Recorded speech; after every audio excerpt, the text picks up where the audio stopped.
Karena gua suami lo? Love Story bab 8. Ceklek.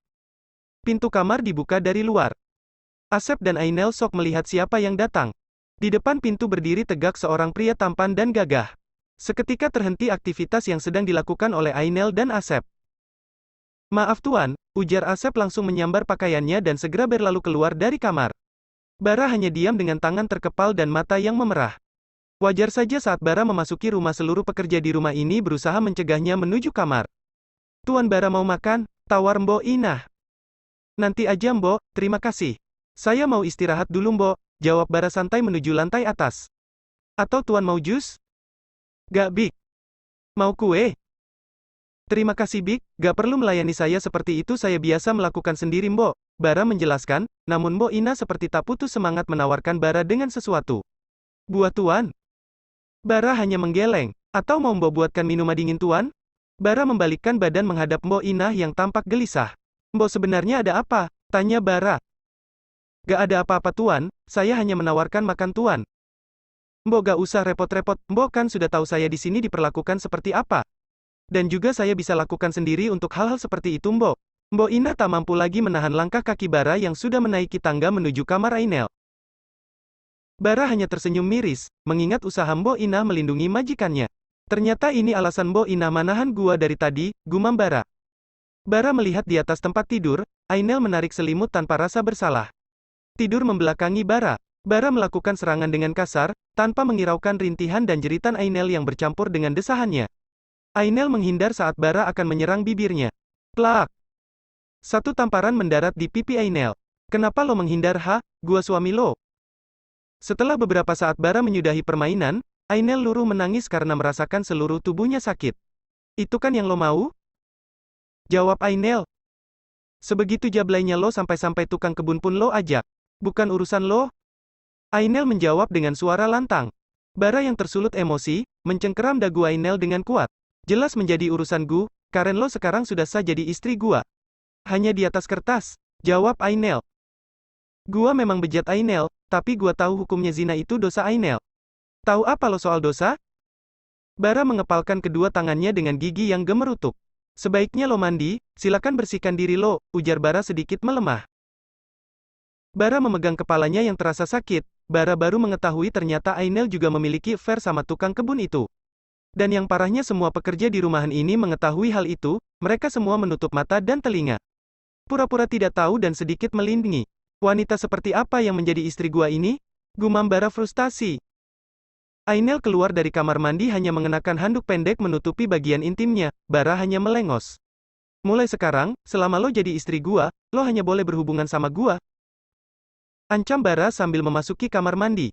Di bawah shower yang mengalir, Bara membiarkan air membasahi seluruh tubuhnya menghilangkan beban yang ada di kepalanya.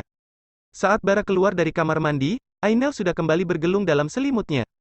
Melihat Bara yang keluar kamar mandi, Ainel menarik selimut hingga menutupi seluruh tubuhnya. Bara hanya melirik sekilas kemudian ikut merebahkan diri di sebelah Ainel. "Siapa saja dari para pekerja lelaki di rumah ini yang sudah lo ajak untuk memenuhi hasrat lo?" tanya Bara tanpa melihat ke arah lawan bicaranya. "Bukan urusan lo," ketus Ainel. "Jelas urusan gua, karena lo istri gua. Persetan mau di atas kertas di atas ranjang gua gak peduli. Selagi lo masih istri gua lo tidak boleh melayani pria manapun kecuali gua." "Kenapa lo tertarik sama badan gua?" tanya Ainel. "Karena lo istri gua jijik melihat lo sembarangan hubungan dengan orang lain.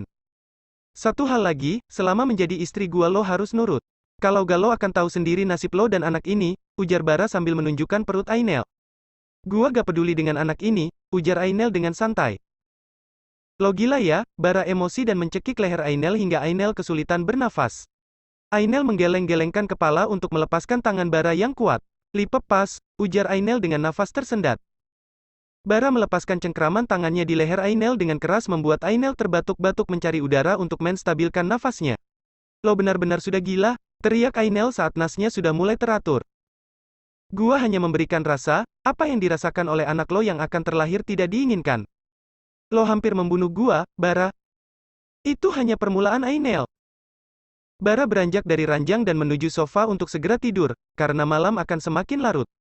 Bara tidur dengan berbantalkan tangannya memandang keluar jendela yang gordennya sengaja Bara buka agar dapat memandang bintang di langit.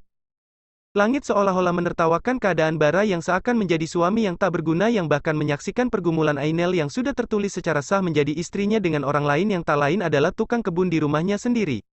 Bara memandang langit yak gelap sambil memejamkan matanya yang sangat sulit terpejam. Bahkan angin malam yang berhembus lembut mampu menusuk kulitnya yang tanpa selimut.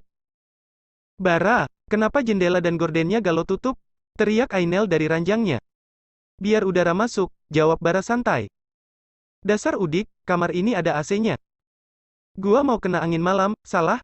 Tanya Bara seraya duduk di sofa dan menatap tajam ke arah Ainel. Gua kedinginan, ujar Ainel takut saat melihat sorot tajam mata Bara. Pakai selimut lo. Gua gak bisa kena angin malam, ujar Ainel. Yakin? Tanya Bara sambil berdiri menatap ke arah Ainel. Ainel hanya menggeleng takut saat Bara mulai mendekat. Ya udah silakan lo lanjut, ujar Ainel sambil menarik selimut hingga ke atas kepalanya. Jangan mengajak Bara bermain-main Ainel, gumam Bara sambil kembali merebahkan diri di atas sofa yang empuk itu. Ainel bergelung dalam selimutnya dan sedikit merasa takut melihat sorot tajam mata Bara. Ternyata Bara adalah bukan orang yang bisa Ainel lawan dengan cara apapun. Melalui malam yang lambat akhirnya Bara terlelap sambil dibelai oleh angin malam yang terus mengibaskan gorden kamar tersebut. Saat tengah malam, Bara merasa haus di kamar tidak tersedia minum. Bara keluar kamar akan ke bawah menuju dapur, dia melewati ruang kerja Tuan Hario. Terdengar suara dua orang di dalam sana, Bara berusaha untuk menguping namun tidak kedengaran dengan jelas. Yang Bara dengar di dalam sana seperti dua orang lelaki dan perempuan. Bara hanya mengerutkan keningnya mendengar hal tersebut. Bersambung.